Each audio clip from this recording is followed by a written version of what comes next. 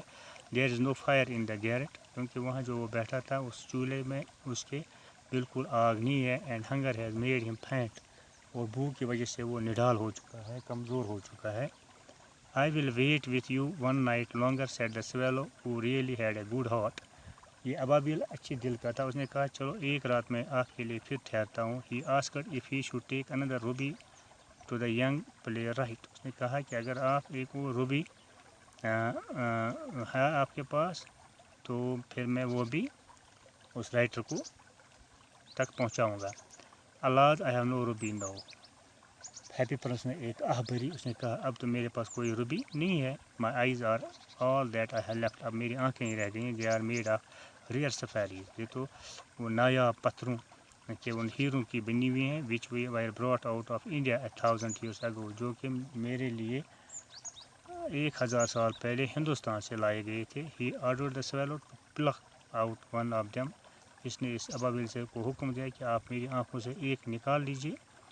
And take it to the play writer, پھر اس ڈرامے لکھنے والے کو وہ دے. He will sell it to the jeweller, وہ جیولر کو یہ سونار کو یا وہ جیولری بنانے والے جو ہوتے ہیں تو ان کو وہ بیچ دے گا. اینڈ بائی فائر ووڈ، جسے وہ جلانے کی لکڑی خریدے گا. اینڈ فنش ہز پلے، اور اپنا ڈرامہ ختم کرے گا. He said dear prince said swallow I cannot do that and he began to weep. تو ابابیل نے کہا میرے شہزادے میں ایسا نہیں کر سکتا. اس کی آنکھوں میں آنسو آ گئے. Swallow swallow little swallow said the prince do as I command you. اس نے کہا ابابیل اچھے ابابیل آپ وہی کرو جو میں آپ کو کہتا ہوں. So the swallow plucked out the princess eye. پھر ابابیل نے ایک آنکھ اس کی نکالی. And flew away to the young man's garret. پھر وہاں پہنچ گیا اس کباڑے میں جہاں وہ بیٹھا تھا یہ writer. It was easy enough to get in, بالکل آسانی سے وہ اندر گیا. And there was a hole in the roof, چھت سے ایک سوراخ تھا، وہاں سے وہ گیا. Through this he darted and came into the room, وہاں سے اس کی نظر پڑی کہ وہاں کہاں بیٹھا ہے اور اس کمرے میں آ گیا. The young man had his head buried in his hands.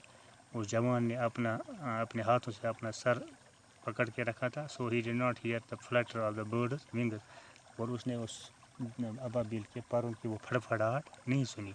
And when he looked up, جب اس نے دیکھا، he found the beautiful sapphire lying on the withered violets. اس نے دیکھا وہاں پہ جو اس کے وہ باکسز تھے، اس پہ اس نے دیکھا کہ بہت ہی خوبصورت نایاب قسم کا یہ ہیرا پڑا تھا. I am beginning to be appreciated he cried. اس نے خوشی سے چلایا اب مجھے پذیرائی ملے گی، تعریف مجھے ہوگی، میری ہوگی اس ڈرامے کی وجہ سے. اب میں اس کو لکھوں گا. This is from some great admirer now can finish my play. And he looked quite happy. تو یہ میرے لیے بہت ہی بڑا تحفہ کسی نے مجھے دیا ہے، جس نے بھی دیا ہے وہ میرا بہت بڑا فین ہے. تو اب میں آرام سے خوشی خوشی اس ڈرامے کو لکھ سکوں گا، کمپلیٹ کر سکوں گا. The next day the swallow flew down to the harbour. اگلے دن صبح وہ ساحل پہ گیا. He sat on the mast of a large vessel and watched the sailors working. وہاں بہت بڑا ایک جہاز تھا، اس کے اوپر وہ بیٹھ گیا اور وہ تیرنے والے سیاحوں کا نظارہ دیکھنے لگا. بٹ نو باڈی مائنڈڈ، کسی نے اس کی طرف نہیں دیکھا. And when the moon rose he flew back to the happy prince. اور اگلے دن جب پھر چاند چڑھا تو وہ پھر ہیپی پرنس کے پاس آ گیا. تو آج کے لیے اتنا ہی، کل انشاءاللہ وہاں سے آگے پڑھیں گے. تب تک کے لیے خدا حافظ.